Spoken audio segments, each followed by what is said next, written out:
The attendance today shows the immense public concern and affection for the Friarage Hospital. Tens of thousands of people will have visited the Friarage over many decades. Some will have been there several times for different reasons, and nearly all of them will remember receiving an outstanding service. This is particularly true of the maternity and children's services. These have an excellent local reputation. That reputation is deserved. These services are fantastic, and the people of this area want to keep them.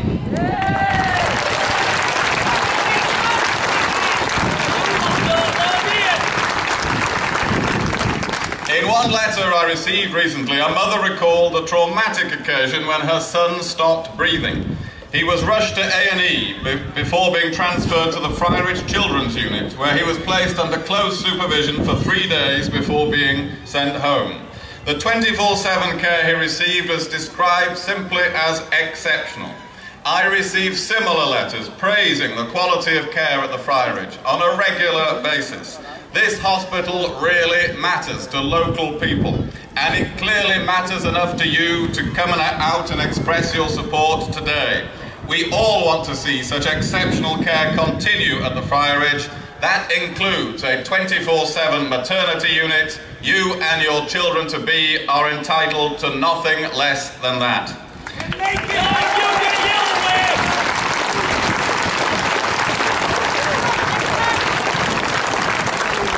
And it's precisely for that reason that I'm calling on South Tees Trust to do two things.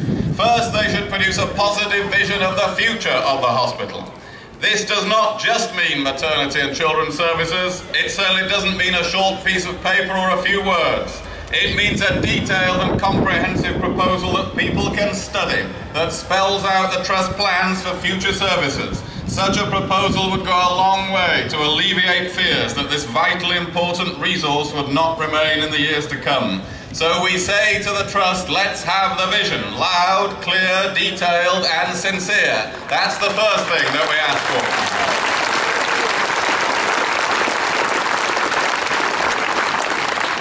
Second, I call on them and the Clinical Commissioning Group to do what is necessary to ensure the Friarage retains a consultant-led maternity unit.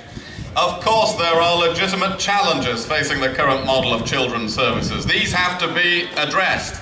At worst, there is the possibility of another unplanned closure like the one we experienced in 2009. But neither of these events are acceptable to you, to me, or to the doctors at the hospital.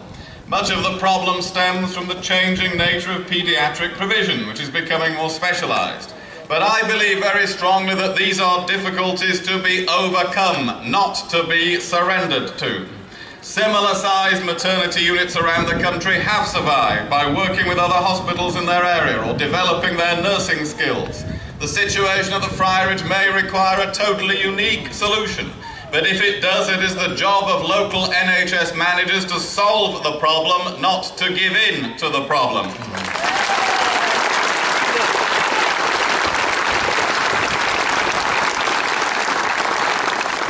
It is essential that the current levels of maternity services are maintained for three powerful reasons.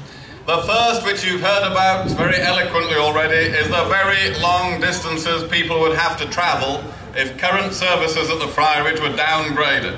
I have received a huge volume of correspondence about this issue. It's of great concern to a vast number of people.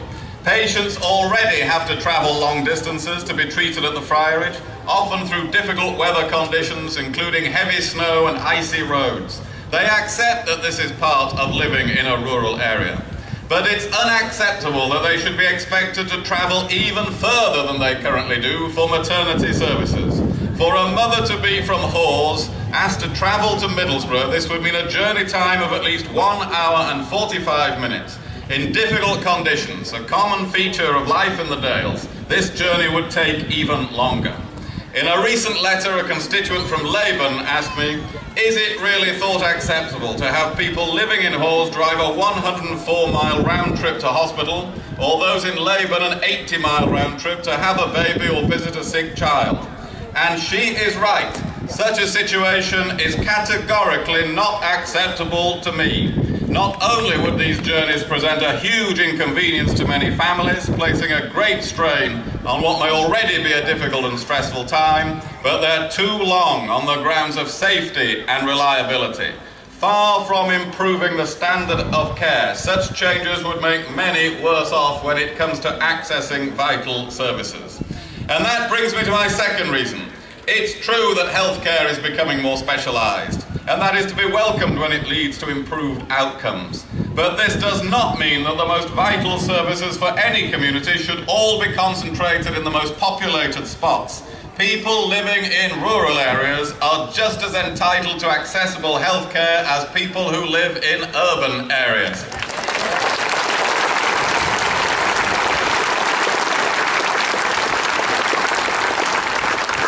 Why should the great-grandmother who wrote to me from Hawes expect her great-grandchildren to be delivered at the James Cook in Middlesbrough, adding a further 40 minutes to her family's current journey time?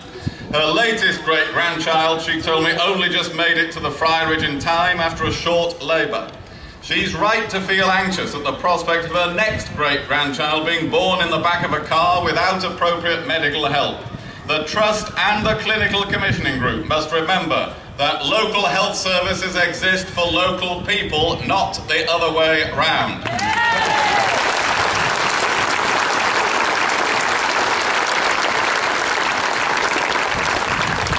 Third, we are privileged as a community to have the largest military garrison in Europe at Catterick, which provides a home to thousands of the most courageous men and women in our society. With this comes responsibilities as well. Catterick Garrison has thousands of young families needing maternity and children's services. Their own Duchess of Kent Hospital was closed in 1999. They were given assurances then that the Friarage would provide the garrison families with the services they required. The Trust would be failing in its duty of care to our service personnel and their dependents if the Friarage were to downgrade or lose its maternity services.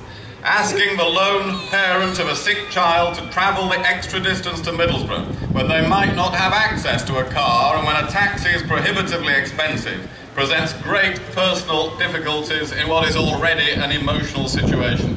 So I fully agree with the senior Royal Air Force officer who wrote to me expressing his concern that the reduction in services would erode the military covenant in North Yorkshire, rightly regarded as fundamentally important in this country. It's incumbent upon the Trust to continue to provide access to these services within a reasonable distance for the families of those we send abroad to fight on our behalf.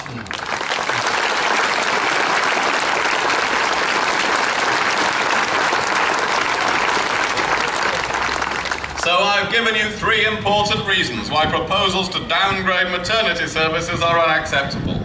I could also have mentioned the wider knock-on effects of these changes to other services at the Friarage, or the greater demand they would place on the ambulance services and hospitals elsewhere. I could have mentioned, of course, how important it is to all of us here to be born in Yorkshire, which it is.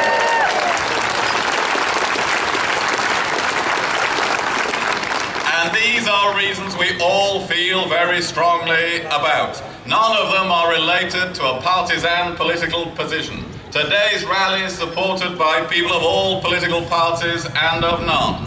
Your presence today in support of retaining maternity and children's services in their current form is a clear and strong signal that healthcare should be organised for the people who use it, not who run it.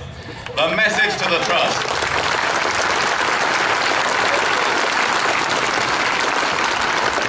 The message to the Trust and the Clinical Commissioning Group from all of us here locally is clear.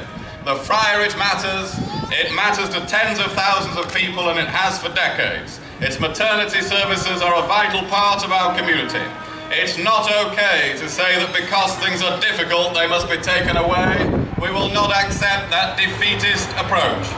We expect from the Trust and the Clinical Commissioning Group a positive vision of the future of this hospital, and a unique solution, if necessary, to maintain the services that are essential to this area. We expect them to listen to the people of Hambleton and Richmondshire. Thank you for turning out to encourage them to listen.